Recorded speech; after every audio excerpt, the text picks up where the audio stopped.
YouTube channel के study point. आज के इस वीडियो में हम एजुकेशन का मोस्ट इम्पॉर्टेंट क्वेश्चंस करेंगे।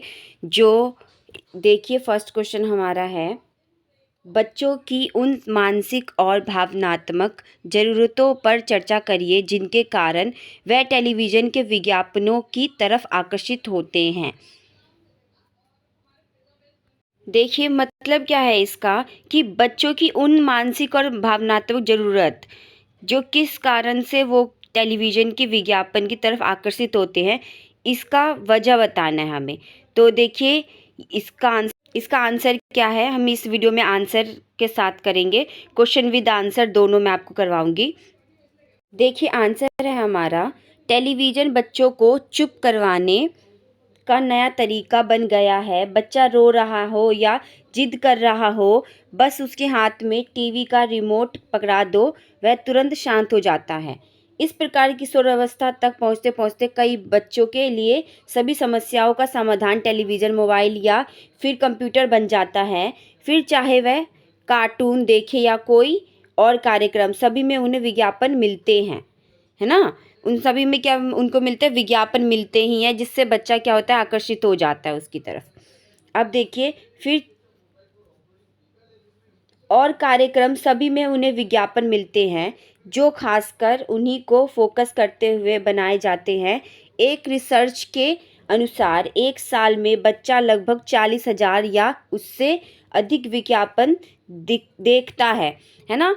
क्या मतलब है कि 40,000 या उससे ज़्यादा विज्ञापन बच्चे देख लेते हैं, जिस वजह से बच्चों पे क्या होता है, बुरा प्रभाव पड़ता है। देखिए, शोध से पता चला है कि शोध का क्या मतलब होता है, जांच पड़ताल करना। मतलब जांच पड़ताल करने से पता चला है कि कार्टून और चलचित्र किसे कहते हैं, जो आपके जो कार्टून में दिखलाते हैं ना, चलचित्र पात्र जो होते हैं, वो सारी चीज़ दोनों ही बच्चों का आकर्षण केंद्रित करने में प्रभावी साबित हुए हैं। जैसे जैसे बच्चे बड़े होते जाते हैं, वह इन पात्रों से भावनात्मक रूप से जुड़ने लगते हैं और उनके द्वारा विज्ञापित उत्पादों की तरफ आकर्षित होने लगते हैं। मतलब आप जो एक्ट्रेस देखते हैं या कोई भी सीरियल देखते हैं या कार्टून देखते हैं, तो उसमें जो वो पात्र होते हैं उससे आप बहुत प्रभावित हो जाते हैं और उन्हीं की तरह बनने की कोशिश करते हैं। वो जिस चीज़ का यूज़ करते हैं, आप भी सोचते हैं कि हाँ, हम भी वो चीज़ यूज़ करेंगे तो हम भी उनकी तरह बनेंगे। तो ये सारी चीज़ें बच्चों पे बुरा प्रभाव करता है। इसके अलावा कंपनियां अपने उत्पादों के साथ कई ऑफर्स देती हैं जो बच्चों को आकर्षित करते हैं। उदाहरण के लिए कैंडी, चॉकलेट्स और चिप्स के साथ मिलने वाले खिलौने। इन ऑफर्स के चलते भी बच्चे उन उत्पादों को खरीदने की जिद करने लगते हैं। आपने देखा होगा ना कि जो चिप्स का पैकेट आता है या बहुत सारे ऐसे कुरकुरे टाइप्स के चीज़ आते हैं, जिसमें क्या होता है कि बच्चे को कोई छोटा सा खिलौना दे देते हैं वो, और उस वजह से बच्चा उस चीज़ को खरीदना चाहता है। तो ये सारी चीज़ें होती हैं जिससे कंपनियां लालच देती है बच्चों को। आप जानकर हैरान होंगे कि खाद्य और पेय कंपनियां बच्चों के लिए बनाए उत्पादों के विज्ञापन पर हर साल लगभग 1200 करोड़ रुपए खर्च करती हैं। आप इसी से अंदाज़ा लगा सकते हैं कि विज्ञापन का बाजार कितना बड़ा है, कि वो क्या करते हैं, इन सब चीज़ों पे अपने पैसे लगा। विज्ञापन बच्चों और किशोरों पर सकारात्मक और नकारात्मक दोनों तरह के प्रभाव डाल सकता है। जहां एक तरफ यह बच्चों के खेलने की, खाने की और शारीरिक गतिविधियों पर बुरा असर डाल सकते हैं, वहीं दूसरी तरफ ये उन्हें तकनीकी और सामाजिक ज्ञान भी देते हैं। इन सकारात्मक और नकारात्मक प्रभावों के बारे में हमने यहाँ विस्तार से बताया है। आगे हम विस्तार से पढ़ेंगे इन सब चीज़ों के बारे में कि कैसे है जो नकारात्मक और सकारात्मक दोनों तरीके से विज्ञापन बच्चों पे प्रभाव डालते हैं। ठीक है, तो देखिए, हमारा फर्स्ट जो है, कैसे प्रभाव डालते हैं वो। पहला हम देखेंगे सकारात्मक प्रभाव। सकारात्मक प्रभाव, यहाँ हम उन विज्ञापनों के सकारात्मक प्रभावों की बात कर रहे हैं जिन्हें बच्चों को ध्यान में रखते हुए और बच्चे अच्छे उद्देश्यों के साथ बनाया जाता है, बच्चों को लुभाने के लिए ना, ताकि वो लालच में आ जाए और क्या करे, उस प्रोडक्ट को खरीदे। तो सकारात्मक प्रभाव भी होता है उससे। क्या होता है, देखिए, हमारा फर्स्ट है, कुछ विज्ञापन पब्लिक सर्विस अनाउंसमेंट के मद्देनज़र बनाए जाते हैं। इन विज्ञापनों से बच्चे सामाजिक शिष्टाचार, जैसे बड़ों का आदर करना, व्यावहारिकता और समाज के प्रति जिम्मेदारियां सीखते हैं। बहुत सारी चीज़ें ऐसी भी दिखाई जाती है विज्ञापनों में, जिससे बच्चे क्या होते हैं, संस्कारी बनते हैं। नेक्स्ट देखिए, विज्ञापनों में संतुलित आहार खाने की सलाह के चलते बच्चों में फल और सब्जियां खाने की आदत पैदा होती है। बच्चे देखते हैं टीवी में बच्चों को सब्जी खाते हुए देखते हो तो उनको भी मन करता है कि हम भी सब्जी खाएं। तो ये सारी चीज़ें अच्छी बात होती है। नेक्स्ट देखिए, स्वच्छता के विज्ञापन बच्चों को स्वयं को और अपने आसपास साफ सफाई रखने को प्रेरित करती है ना। ये सारी चीज़ें देख के आपको लगता है कि हाँ, हमें भी ये सारी चीज़ें करनी चाहिए। नेक्स्ट देखिए, विज्ञापनों की मदद से बच्चे धूम्रपान और शराब का सेवन करने होने वाले दुष्प्रभाव को समझ सकते हैं। देखिए, बहुत सारी चीज़ में ये होता है कि बच्चे विज्ञापन से ये भी समझते हैं कि हाँ, वो चीज़ हमें खाने से या वो चीज़ करने से क्या होगा, नुकसान होगा। तो बहुत बच्चे नहीं करते उन सब चीज़, दुष्प्रभाव को समझ सकते हैं वो सारी चीज़ें। तो ये सारी चीज़ें भी अच्छी होती है। इससे उनमें इन चीज़ों के लिए नकारात्मक भाव पैदा हो सकते हैं। इससे जो बच्चे समझदार होते हैं वो उस चीज़ को समझ जाते हैं कि वो चीज़ हमारे लिए हार्मफुल है, तो हम वो नहीं खाएँगे, है ना? आगे देखिए, बच्चों पर नकारात्मक प्रभाव कैसे डालते हैं। हर सिक्के के 2 पहलू होते हैं, उसी तरह विज्ञापन के भी नकारात्मक परिणाम हो सकते हैं जो बच्चों को कुछ इस प्रकार प्रभावित करते हैं। हम देखेंगे किस प्रकार बच्चों को प्रभावित करते हैं। देखिए, फर्स्ट जो हमारा है, अगर बच्चे का पारिवारिक और सामाजिक वातावरण नकारात्मक है, जैसे घरेलू हिंसा या बच्चे के सामने किसी भी प्रकार के नशे का सेवन, तो उस वजह से विज्ञापनों की सकारात्मक बातों का भी बच्चों के दिमाग पर नकारात्मक प्रभाव पड़ जाता है। क्या होता है कि जब दिखलाता है किसी भी सीरियल में या किसी चीज़ में दिखलाता है कि कोई धूम्रपान कर रहा है ना, धूम्रपान कर रहा है, तो क्या होता है बच्चों को भी इच्छा होता है कि हाँ, ये कर रहे तो मैं भी करूँगा। उस चीज़ से वो प्रभावित होके वो करने भी लग जाते हैं। तो ये एक नकारात्मक इसका प्रभाव होता है। देखिए, नेक्स्ट है, विज्ञापनों में दिखाई जाने वाली हिंसा बच्चों को हिंसक बना सकती है या उनमें डर पैदा कर सकती है। कभी-कभी कोई-कोई बच्चे ऐसे भी होते हैं कि वो हिंसा वाली चीज़ देख के क्या होते हैं, वो डर जाते हैं। लेकिन कोई-कोई बच्चे ऐसे होते हैं कि हिंसा वाली चीज़ वो देखते रहते तो वो भी कहीं न कहीं वैसे ही बर्ताव करने लग जाते हैं। तो ये सारी चीज़ें बच्चों के लिए अच्छी चीज़ नहीं है। नेक्स्ट देखिए, विज्ञापनों में दिखाए जाने वाले ज़्यादातर खाद्य पदार्थों में फैट की मात्रा ज़्यादा और पोषक तत्वों की मात्रा कम होती है। इससे बच्चों में मोटापे की शिकायत हो सकती है। नकारात्मक प्रभाव ये पड़ता है कि बच्चे जंक फूड ज़्यादातर दिखाया जाता है विज्ञापनों में, तो वो उस चीज़ से वो प्रभावित होके क्या करते हैं, वो भी वो खाना चीज़ स्टार्ट कर देते हैं, जिससे बच्चों में क्या होता है, मोटापा का शिकायत बढ़ता ही जा रहा है। ठीक है? विज्ञापनों में दिखाए जाने वाले पात्रों की वजह से बच्चे उत्पाद दिलाने के लिए जिद कर सकते हैं और भविष्य में जिद्दी हो सकते हैं। बच्चे क्या करते हैं कि कोई भी चीज़ वो देखते हैं तो वो उस चीज़ का जिद ठान लेते हैं कि हमें वो चीज़ चाहिए ही चाहिए। तो इससे क्या होता है, बच्चा एक भविष्य में जिद्दी बन जाता है ना? देखिए नेक्स्ट, कई बार ऐसे उत्पाद जो बच्चों के पास ना हो लेकिन उनके दोस्तों के पास हो तो उनमें हीन भावना आ सकती है। कई बार होता है ना कि किसी के पास है तो किसी बच्चे ने दिखाया कि देखो ये मेरे पास है ना, तो बच्चा क्या होगा, वो चिढ़ जाता है कहीं न कहीं और वो माँगता है अपने पेरेंट्स से और पेरेंट्स नहीं देते तो वो हीन भावना का शिकार हो जाता है। ठीक है? कुछ विज्ञापनों में लिंग भेद और रंग भेद को भी प्रोत्साहन दिया जाता है। इससे बच्चों की सोच पर नकारात्मक प्रभाव पड़ता है। कहीं-कहीं क्या होता है, जैसे लिंग भेद मतलब हो गया लड़की-लड़का में जो भेद होता है ना? और रंग भेद गोरा, काला, सांवला इन सब चीज़ों में भेद होता है। तो इन सब चीज़ों से क्या होता है, लोगों पे तो प्रभाव पड़ता है इस चीज़ का, बच्चों में बहुत ज़्यादा प्रभाव पड़ता है कि बच्चे इस चीज़ का शिकार हो जाते हैं। विज्ञापन की वजह से बच्चे ब्रांड्स की तरफ ज़्यादा आकर्षित हो सकते हैं, जिससे उनकी सोच पदार्थवादी बन सकती है।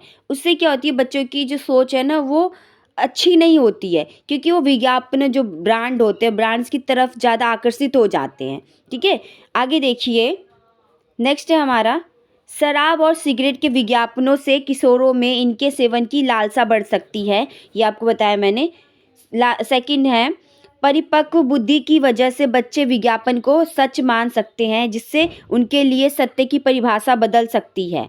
ठीक है? कि क्या होता है कि बच्चे जो बुद्धि की वजह से, परिपक्व बुद्धि की वजह से बच्चे विज्ञापन को सच मान बैठते हैं और उसका कारण ये होता है कि रीज़न हो जाता है कि बच्चे उस तरह बनना चल मतलब वो चाहते हैं कि हम उसी तरह बन जाएँ। देखिए, सेकंड क्वेश्चन है हमारा, केस स्टडी क्या है? केस स्टडी पे हम विस्तार से चर्चा करेंगे कि केस स्टडी क्या होती है। ठीक है? केस स्टडी से मतलब यह है कि किसी भी चीज़ की स्थिति का बारीकी से जांच करना व जानना केस स्टडी कहलाता है। सेकेंड है, इसका बुनियादी आधार विद्यार्थियों का झुकाव किस तरफ है इस पर निर्भर करता है। दूसरे शब्दों में मनुष्य का पूरा ज्ञान उसके दिलचस्पी प्रवृत्ति का परिणाम है कि उसमें उसे किस चीज़ में दिलचस्पी है। केस स्टडी किसी ज्ञान अनुभव को पाने का साधन है। इस विधि में विद्यार्थी की स्वयं समाधान ढूंढने में सक्रिय भूमिका रहती है, जबकि अध्यापक का काम विद्यार्थियों की समस्या से परिचित कराना होता है। अध्यापक क्या करता है, अध्यापक आपको समस्या से परिचित कराता है, लेकिन समाधान ढूंढना वो एक विद्यार्थी का काम होता है। ठीक है, देखिए, केस स्टडी का मतलब यही होता है कि किसी विषय को अच्छे से जांचना व समझना। सेवन्थ देखिए, इस प्रकार यह घटनाओं की पूरी तरह से समझ प्रदान करता है, परंतु यह ज्ञान के परे परिणामों को सामान्य रूप से सक्षम नहीं है। मतलब क्या है इस चीज़ का कि घटनाओं की पूरी तरह से समझ प्रदान तो करता है, लेकिन क्या करता है यह ज्ञान के परे परिणामों को सामान्य रूप में सक्षम नहीं है कि सिर्फ उतना ही ज्ञान मतलब कोई भी चीज़ इसमें सीमित नहीं है, हमें बहुत डीपली हर चीज़ का जांच करना होता है। ठीक है, निष्कर्ष देखिए, इसका निष्कर्ष क्या है। आप कोई भी क्वेश्चन लिखते हैं ना, तो उसमें निष्कर्ष लिखना बहुत ज़रूरी होता है। देखिए, निष्कर्ष हमारा, हम यह निष्कर्ष निकाल सकते हैं कि केस अध्ययन विधि एक प्रकार का गुणात्मक खोज है जहां किसी व्यक्तित्व या परिस्थिति या संगठन को सावधानी पूर्वक देखा जाता है। छोटे विवरण में विशेष इकाई की प्रत्येक विशेषता की जांच करने के प्रयास किए जाते हैं। फिर केस स्टडी के आंकड़ों से निष्कर्ष तैयार किए जाते हैं। ठीक है, ये सारी चीज़ आपको समझ में आ गई होंगी। आगे देखिए, शिक्षा के क्षेत्र में केस स्टडी आमतौर पर अलग अलग क्षमताओं वाले बच्चों को उनके वातावरण और उनकी विशेषताओं को पता करने के लिए की जाती है। ठीक है, कि अलग अलग जो क्षमताओं के बच्चे होते हैं, जो विशेष, जिन जैसे कि आप बोल सकते हैं जो देख नहीं सकते हैं ना, जो बोल नहीं सकते, या जो विकलांग है, तो जिसे दिव्यांग भी कहते हैं ना। जो दिव्यांग बच्चे हैं वो क्या होते हैं, विशेष बच्चे होते हैं, क्योंकि उनमें हम नॉर्मल बच्चों की तरह वो सारी चीज़ें वो नहीं कर सकते जो हम कर सकते हैं, तो उन्हें क्या बोलते हैं, विशेष बच्चे बोलते हैं या दिव्यांग बच्चे बोलते हैं। ठीक है, देखिए, केस स्टडी का लक्ष्य क्या है। केस स्टडी का पहला लक्ष्य उन कारकों के कारणों और बातचीत का मूल्यांकन करना है जिनके परिणाम स्वरूप उस व्यक्ति का इकाई की तत्कालिक परिस्थिति हुई है, किस वजह से मतलब उस परिस्थिति में वो इंसान पहुंचा है। इन सब चीज़ों के बारे में पता करना भी केस स्टडी का लक्ष्य होता है। केस अध्ययन में प्रमाणों को इकट्ठा करने के लिए कई तरीकों का उपयोग किया जाता है, जैसे अभिलेख, रिकॉर्ड, विश्लेषण और कलाकृतियाँ। कलाकृतियाँ मतलब क्या होता है कि चित्र बनाकर ये सारी चीज़ें वो करके भी क्या करते हैं, केस का स्टडी करते हैं। देखिए, कुछ थिंकर के हिसाब से हम देखते हैं केस स्टडी की परिभाषाएं क्या होती है, जिसे हम विचारक बोलते हैं हिंदी में। तो पीवी यंग के अनुसार केस स्टडी एक सामाजिक इकाई के जीवन की खोज और विश्लेषण करने का एक तरीका है। वह इकाई एक व्यक्ति, एक परिवार, संस्था और सांस्कृतिक समूह, या यहाँ तक कि एक पूरा समुदाय हो सकता है, कि हम किसी भी चीज़ का स्टडी कर सकते हैं। ऐसा किसने कहा है, पीवी यंग के अनुसार इन्होंने कहा है। देखिए, मतलब क्या है कि केस स्टडी गुणों का विश्लेषण करने का एक रूप है जिसमें किसी व्यक्ति, परिस्थिति या संस्था का बहुत सावधानी तथा पूरी तरह जांच किया जाता है। वो किसी भी चीज़ का जांच हो सकता है। ठीक है, आगे देखिए, मरियम के अनुसार एक केस स्टडी एक सेटिंग या एक ही विषय के दस्तावेजों का एकल धरोहर या एक विशेष घटना का विस्तृत परीक्षण है। इसका मतलब यह है कि केस स्टडी दस्तावेजों का एक धरोहर या एक विशेष घटना का पूरा परीक्षण करना है। ठीक है, आगे देखिए, आगे स्टेक क्या कहते हैं। स्टेक के अनुसार केस स्टडी एक पद्धतिगत विकल्प नहीं है, बल्कि यह क्या अध्ययन किया जाना चाहिए उसका विकल्प है। इसका मतलब यह है कि केस स्टडी एक ही विकल्प नहीं है, बल्कि किस बारे में अध्ययन किया जाए यह विकल्प है। नेक्स्ट देखिए, यीन के अनुसार क्या है, केस स्टडी रिसर्च एक शोध रणनीति के रूप में डिज़ाइन, डेटा संग्रहण तकनीकों और डेटा विश्लेषण के विशिष्ट दृष्टिकोणों को कवर करने वाली एक सर्वव्यापी विधि है।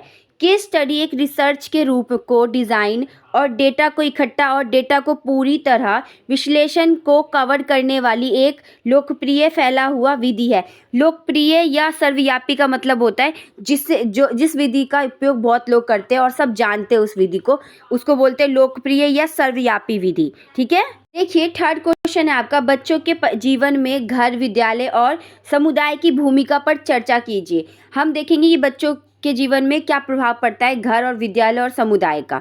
ठीक है, देखिए फर्स्ट हमारा बच्चे के जीवन पर घर का प्रभाव इस प्रकार पड़ता है। फर्स्ट है हमारा, घर बालक की प्रथम पाठशाला है, वह घर में सभी गुण बना सकता है। किस पाठशाला में आवश्यकता होती है? ये क्या कह रहे हैं कि जो घर होता है वो बच्चे का पहला पाठशाला होता है, जहाँ से बच्चा क्या होता है, सीखना स्टार्ट करता है कुछ ना कुछ। सेकंड देखिए, सेकंड है हमारा, बालकों को घर पर नैतिकता एवं सामाजिकता का प्रशिक्षण मिलता है। बालक क्या सही है क्या गलत है, इन सब चीज़, सामाजिकता, इन सब के बारे में जांचना, वो सारी चीज़ें कहाँ से सीखता है, वो बच्चा घर से ही सीखता है। ठीक है, थर्ड देखिए, सामाजिक तथा अनुकूलन के गुण विकसित होते हैं। इसमें सामाजिक है ना, समाज में चलना कैसे, इन सब चीज़ों के बारे में समझना या पहचानना, उन सब चीज़ों को, ये सारी चीज़ें वो अपने परिवार या घर से ही सीखता है। फोर्थ है हमारा, सामाजिक व्यवहार करता है ना, सामाजिक व्यवहार, ये सारी चीज़ें क्या वो अपने घर से सीखता है। सामाजिक नैतिकता और आध्यात्मिक मूल्यों का विकास करने में घर का मुख्य योगदान है। कि आपको पूजा पाठ में आध्यात्मिक मतलब क्या होता है कि आप जब पूजा पाठ करते हैं तो बच्चा संस्कारी होता है ना, तो इन सब चीज़ों के बारे में घरी परिवार के लोग ही उनको बताते हैं कि ये सारी चीज़ें होती है, करनी चाहिए, जो दादी होती है ये सारी बताती हैं। आगे देखिए, उत्तम ध्वनिक एवं चरित्र के विकास में योग करता है। ध्वनिक एवं चरित्र के विकास में योग करता है का मतलब है कि बच्चा हमेशा चिड़चिड़ा रहता है, कि प्यार से सबसे बात करता है, ये सारी चीज़ें क्या होती है उसके घर से मैटर करती है कि घर वाले उससे कैसे बात करते हैं।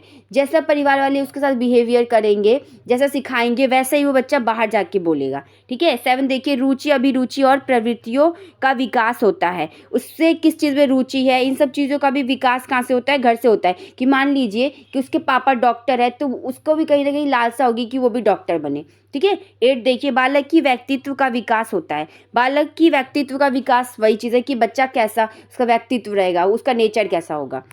प्रेम की शिक्षा मिलती है, सबसे प्यार करने की, इन सब चीज़ों की शिक्षा घर वाले ही देते हैं उसको।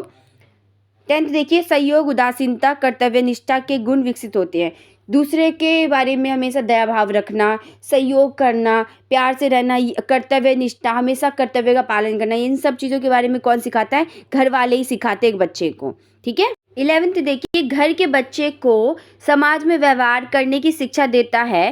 प्लेटो के अनुसार, क्या प्लेटो कहते हैं कि यदि आप चाहते हैं कि बाल सुंदर स्थलों की प्रशंसा करे और निर्माण करे तो उसके आसपास और सुंदर वस्तुएं प्रस्तुत करे। मतलब अगर आप चाहते हैं कि बच्चा आपका बड़ा होके कुछ करे और सबसे प्यार से बात करे, तो आपको भी उसके साथ वैसे ही व्यवहार करना पड़ेगा। ये सारी चीज़ें कौन कहता है, प्लेटो कहते हैं हमें। ठीक है, अब हम देखेंगे कि विद्यालय बालक के विकास में कैसे योगदान करता है। पहले देखिए, बालकों के जीवन की जटिलता का सामना करने योग्य चेहरा बनाता है। विद्यालय क्या करता है, आपको जो भी आपके फ्यूचर में जो भी चीज़ आने वाली है, मतलब जटिलता, कठिनाई का जो भी आपको सामना करना है, उसके बारे में सामान्य योग्य चेहरा बनाता है। मतलब है इस चीज़ का कि आपको पहले ही तैयार कर देते हैं कि आने वाली समस्याओं से आप क्या जूझ सको। ठीक है, नेक्स्ट देखिए, सामाजिक सांस्कृतिक विरासत का संरक्षण करता है और अगली पीढ़ी में उसका नाम लेता है। ठीक है, और क्या होता है कि आगे आने वाली पीढ़ियों के लिए आपको उस लायक बनाता है कि आने वाली पीढ़ी आपका नाम ले। ठीक है, नेक्स्ट देखिए, विद्यालय बालकों को घर तथा संसार से जोड़ने का कार्य करते हैं। विद्यालय ही घर और बालक को संसार से जोड़ने का काम करता है। नेक्स्ट देखिए, व्यक्ति का सामंजस्यपूर्ण विकास करने में विद्यालय का महत्वपूर्ण योगदान है। व्यक्ति का सामंजस्यपूर्ण विकास करने में विद्यालय का क्या होता है, महत्वपूर्ण योगदान होता है। नेक्स्ट देखिए, विद्यालय में समाज के आदर्शों, विचारधाराओं का प्रचार होता है तथा अशिक्षित नागरिकों के निर्माण में योग देता है। जो भी अशिक्षित नागरिक होते हैं उसको क्या करता है, प्रचार करता है उन सब चीज़, ताकि वो क्या करे, उस चीज़ के बारे में जागरूक हो। आगे देखिए, मनोविज्ञान में बालक के प्रति दृष्टिकोण में बदलाव लाने की सहायता दी है, इसलिए विद्यालय सूचना के बजाय बालकों को अनुभव प्रदान करते हैं। बालक अनुभव कहाँ से आता है बालकों में? उनके जो शिक्षक बताते हैं उन सब चीज़ों से ही। आगे देखिए, आधुनिक विद्यालयों में बालकों का दृष्टिकोण विश्व के संदर्भ में विकसित किया गया है। क्या बोल रहे हैं इसमें कि आधुनिक विद्यालय, जो आने वाला विद्यालय होगा, जो हमारा मॉडर्न स्कूल होगा, बालकों का दृष्टिकोण विश्व के संदर्भ विकसित किया गया है। नेक्स्ट देखिए, आज के विद्यालय बालक के विकास के लिए विशेष वातावरण प्रस्तुत करने का प्रयास करते हैं। पवित्र वातावरण में बालक में पवित्र भावनाओं का सृजन होता है, उनके व्यक्तित्व में संतुलन उत्पन्न होता है। नेक्स्ट देखिए, आज विद्यालय सामुदायिक केंद्र के रूप में विकसित हो रहे हैं। यह लघु समाज है। क्या होता है लघु समाज का मतलब? लघु का मतलब होता है बहुत ही कम समाज है, कि अभी विकसित हो रहे हैं वो सारे, है ना।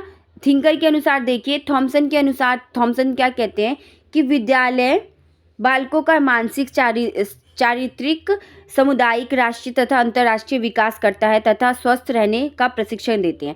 थॉमसन कहते हैं कि वो चरित्र और अंतर्राष्ट्रीय, सामुदायिक, राष्ट्रीय, अंतर्राष्ट्रीय, इन सब चीज़ों के बारे में ज्ञान देने का काम किसका होता है? एक विद्यालय का होता है। ये कौन कहते हैं? थॉमसन कहते हैं। आगे देखिए, आगे देखेंगे सामुदायिक समाज कैसे बालक के विकास में योगदान करता है। फर्स्ट देखिए, सामाजिक प्रभाव। समुदाय का प्रत्यक्ष प्रभाव बालक के सामाजिक विकास पर पड़ता है। यहाँ उसका समाजीकरण होता है। क्या होता है? उसका समाजीकरण होता है। यहाँ पर समाजीकरण का मतलब है कि समाज ही उसको सिखाता है कि ये सारी चीज़ें, समाज से ही उसको अनुभव प्रदान होता है। अधिकार एवं कर्तव्य के ज्ञान के साथ साथ स्वतंत्रता के अनुशासन की जानकारी भी होती है। समाज उसमें जो जो चीज़ें मतलब मान लीजिए कि आप कोई भी चीज़ करते हो, उसमें कहीं ना कहीं समाज आपको अच्छा या बुरा बना ही देता है। तो उस सब चीज़ों से क्या होता है? आपको सीख मिलती है कहीं ना कहीं कि आपका समाज कैसा है, कि या लोग कैसे हैं। ठीक है। नेक्स्ट देखिए, राजनीतिक प्रभाव। राजनीतिक प्रभाव कैसे पड़ता है समाज का? समुदाय बालक पर राजनीतिक प्रभाव भी डालता है। विद्यालयों में छात्र संघों के माध्यम से राजनीतिक संरचना का अनुभव मिलता है तथा समाज के राजनीतिक वातावरण के लिए तैयार हो जाते हैं। समाज क्या करता है? राजनीतिक प्रभाव, जो राजनीतिक प्रभाव होता है वो भी पड़ता है कहीं ना कहीं समुदाय से। जो समाज होते हैं वो इन सब चीज़ों के बारे में उनको जानकारी प्रदान करते हैं कि कैसे आगे चल के उनका मतलब न्याय हो रहा है, क्या न्याय हो रहा है। ये सारी चीज़ों की जो सीख होती है वो कहीं ना कहीं हमें समाज देता है। ठीक है। नेक्स्ट देखिए, आर्थिक प्रभाव। आर्थिक प्रभाव कैसे डालता है? समुदाय की आर्थिक स्थिति का प्रत्यक्ष प्रभाव विद्यालयों तथा बालकों पर प्रकट हो। संपन्न समुदायों में विद्यालय आकर्षक होते और उसमें पढ़ने वाले बच्चों, छात्रों सामाजिक प्रतिष्ठा मिलती है। अंग्रेजी माध्यम के विद्यालयों का स्तर जिला परिषदों के विद्यालयों में से इसी कारण भिन्न होता है। क्या होता है कि बच्चे, मान लीजिए आप इंग्लिश मीडियम में, हिंदी मीडियम में, तो कहीं ना कहीं उससे क्या होता है? भेदभाव होने लगता है कि हिंदी मीडियम वाला थोड़ा कमज़ोर होगा, इंग्लिश मीडियम वाला थोड़ा तेज होगा। तो इन सब चीज़ों, ये सारी चीज़ें कौन तय करता है? समाज ही कहीं ना कहीं आपको ये सारी चीज़ें सिखाता है। देखिए, सांस्कृतिक प्रभाव। सांस्कृतिक प्रभाव कैसे पड़ता है? प्रत्येक समुदाय की अपनी सांस्कृतिक होती है, उसका प्रभाव वहाँ के विद्यालयों तथा छात्रों पर पड़ना स्वाभाविक है। बोलचाल, व्यवहार, शब्दावली तथा शैली का प्रभाव स्पष्ट दिखाई देता है। कि मान लीजिए कोई बंगाली है या कोई बच्चा यूपी से है, तो क्या होगा कि यूपी वाले बच्चे की जो वो जो जैसे रहता होगा या बोलता होगा, वो सारी चीज़ें अलग होगी। और जो एक बंगाल का बच्चा है, उसका बोलने का तरीका, खाने पीने का तरीका या त्यौहार मनाने का तरीका सब कुछ अलग होगा। तो ये सारी चीज़ें हैं जो सांस्कृतिक प्रभाव डालती है हम पे। नेक्स्ट देखिए, सांप्रदायिक प्रभाव। सांप्रदायिक प्रभाव का मतलब क्या है? समुदायों में यदि एक से अधिक संप्रदायों के लोग रहते हैं और उसमें क्या समरसता। समरसता का मतलब क्या है कि मान लीजिए मिलता जुलता नहीं है, तो ऐसे समाज में विद्यालयों का वातावरण दूषित हो जाता है। कि फिर कहीं ना कहीं भेदभाव होना शुरू हो जाता है ना, कि एक जो निचले वर्ग का है, एक ऊंचे वर्ग का, इन सब चीज़ों से भेदभाव होने लगता है। नेक्स्ट देखिए, सार्वभौमिक मांग। सार्वभौमिक मांग का मतलब क्या है? समुदाय, विद्यालय तथा शिक्षा की सार्वभौमिक मांग की पूर्ति करते हैं। शिक्षा के प्रचार प्रसार के लिए विद्यालयों की मांग बढ़ रही है और समुदाय उसे पूरा कर रहे हैं। समुदाय पूरा कर रहे हैं ना, कि क्या होता है, जो भी चीज़ आपकी, मान लीजिए जो गवर्नमेंट स्कूल होता है उसमें ज़्यादातर जो टैक्स के पैसे होते हैं उसी से वो काम होता है। तो जो वो टैक्स देता है वो कौन देता है? एक समुदाय देता है ना टैक्स। तो उसी से क्या होता है कि आपके जो शिक्षा लेवल में है या बहुत सारी चीज़ें उस बेसिक पे जितने आप टैक्स देते हैं उस हिसाब से क्या होता है कि बच्चों को शिक्षित किया जाता है। तो समुदाय तथा शिक्षा की सार्वभौमिक मांग की पूर्ति करते रहते हैं। आगे देखिए, प्रारंभिक शिक्षा का विकास। प्रारंभिक शिक्षा का विकास क्या है? सामुदायिक कार्य अपने छोटे छोटे बालकों के लिए समुदाय परिसर में विद्यालय खोलता है। इस प्रकार उनकी प्रारंभिक शिक्षा की व्यवस्था करता है। जैसे प्रारंभिक शिक्षा आप बोल सकते हैं कि जो नर्सरी या केजी के बच्चे होते हैं या आंगनवाड़ी होता है ना, ये सारी चीज़ें। नेक्स्ट देखिए, माध्यमिक शिक्षा का विकास। माध्यमिक शिक्षा क्या है? समुदाय का प्रभाव माध्यमिक शिक्षा पर भी देखा जाता है। देश में माध्यमिक शिक्षा के विकास में समुदाय का योगदान प्रमुख होता है। माध्यमिक शिक्षा होता है कि जो आपके बीच की जो शिक्षा होती है ना, आप जब बीच में जब बच्चा क्या होता है, जब विकसित हो रहा होता है तो उस टाइम का जो टाइम लाइन होता है उस समय की बात हो रही है। आगे देखिए, उच्च शिक्षा। उच्च शिक्षा समुदायों ने उच्च शिक्षा के विकास पर भी बल दिया है। आज उच्च शिक्षा स्थानीय आवश्यकता हो तथा साधनों के अनुसार दी जाती है। उच्च शिक्षा अगर मान लीजिए कोई अमीर बच्चा है तो वो अच्छे स्कूल में पढ़ेगा, कोई गरीब बच्चा है तो नीचे स्कूल में पढ़ेगा। तो इससे क्या होता है, उच्च शिक्षा में इसमें भी कहीं ना कहीं भेदभाव होता है कि उच्च शिक्षा और जो गरीब होगा वो नीचे उसमें पढ़ेगा। तो ये सारी चीज़ें देखिए। अतः इस प्रकार देखते हैं कि घर, विद्यालय तथा समुदाय बालक के विकास को पृथक पृथक नहीं बल्कि समन्वित रूप से प्रभावित करते हैं। मतलब समान रूप से प्रभावित करते हैं विद्यालय और घर दोनों को मिलाकर।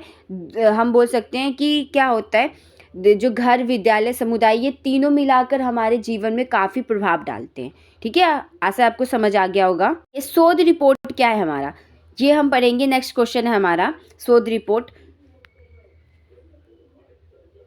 एक शोध रिपोर्ट एक अच्छी तरह से तैयार किया गया दस्तावेज है जो एक व्यवस्थित जांच की प्रक्रियाओं, डेटा और निष्कर्षों की रूपरेखा तैयार करता है। यह एक महत्वपूर्ण दस्तावेज है जो अनुसंधान प्रक्रिया के पहले खाते के रूप में कार्य करते हैं। ये मैंने आपको पहले बताया हुआ है कि शोध क्या होता है। शोध का मतलब होता है किसी भी टॉपिक के बारे में पूरा गहराई से जांच पड़ताल करना। तो ये क्या होता है, एक बहुत इंपॉर्टेंट दस्तावेज होता है। शोध रिपोर्ट जो होता है बहुत ही इंपॉर्टेंट दस्तावेज होता है। ठीक है, और जितना भी डेटा कलेक्ट करते हैं उस डेटा का निष्कर्ष और पूरा रूपरेखा तैयार करते हैं इसमें शोध रिपोर्ट में। आगे देखिए, कई मायनों में एक शोध रिपोर्ट को शोध प्रक्रिया के सारांश के रूप में माना जा सकता है जो निष्कर्षों, सिफारिशों और अन्य महत्वपूर्ण विवरणों को स्पष्ट रूप से उजागर करता है। बहुत सारी चीज़ों के बारे में हमें एक्सप्लेन करता है। एक अच्छी तरह से लिखी गई शोध रिपोर्ट को पढ़ने से आपको शोध प्रक्रिया के मुख्य क्षेत्रों के बारे में आवश्यक सभी जानकारी मिलती है। मतलब क्या है कि अगर आप अच्छे शोध रिपोर्ट को पढ़ोगे तो उससे आपको पूरी गहराई से जानकारी मिलेगी। ठीक है, ये मतलब है। देखिए, अनुसंधान रिपोर्ट का प्रारूप। अब हम कुछ थिंकर के बारे में पढ़ेंगे कि प्रारूप का मतलब होता है कि सबसे पहले क्या होता है शोध रिपोर्ट में, उसके बाद क्या होता है, उसके बाद क्या होता है, इन सब चीज़ों के बारे में हम इसमें पढ़ेंगे। जॉन डब्ल्यू क्रेसवेल 2012 ने सुझाव दिया कि एक शोध रिपोर्ट एक पूर्ण अध्ययन है। ठीक है, जो शोध रिपोर्ट है वो क्या है, पूरी तरह से उसके बारे में अध्ययन करना ही शोध रिपोर्ट है। ऐसा किसने कहा है? जॉन डब्ल्यू क्रेसवेल ने कहा है।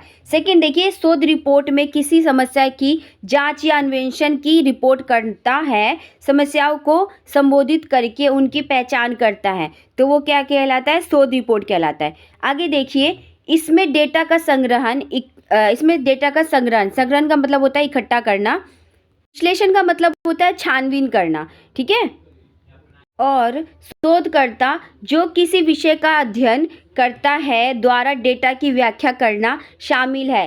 शोध रिपोर्ट को मात्रात्मक और गुणात्मक अनुसंधान का मतलब होता है रिसर्च या खोज, ठीक है, के लिए अलग प्रकार से लिखा जाता है। देखिए, वैसे तो बहुत सारे टाइप्स होते हैं अनुसंधान रिपोर्ट के, लेकिन हम दो टाइप्स को पढ़ेंगे, मात्रात्मक रिपोर्ट और गुणात्मक रिपोर्ट। ठीक है, तो अभी मात्रात्मक पढ़ते हैं। मात्रात्मक रिपोर्ट लिखने के लिए मानक प्रारूप संरचना का अनुसरण किया जाता है। ठीक है, मानक का क्या किया जाता है? मानक प्रारूप संरचना का अनुसरण किया जाता है। सेकंड देखिए, जिसमें परिचय, साहित्य की समीक्षा, विधियों, परिणामों और निष्कर्षों की चर्चा की जाती है। वैकल्पिक प्रारूपों में एक गुणात्मक रिपोर्ट प्रस्तुत की जा सकती है। हालांकि कई विश्वविद्यालय द्वारा विकसित सबसे आम प्रारूप में 3 वर्ग शामिल है। ठीक है, तो हमने ये सारी चीज़ें पढ़ ली। ये क्वेश्चन था आपका। आगे ये आपका पूरा एजुकेशन का यूनिट जो है कंप्लीट हो चुका है। ये इंपॉर्टेंट क्वेश्चंस थे जो हमने इस वीडियो में किए हैं।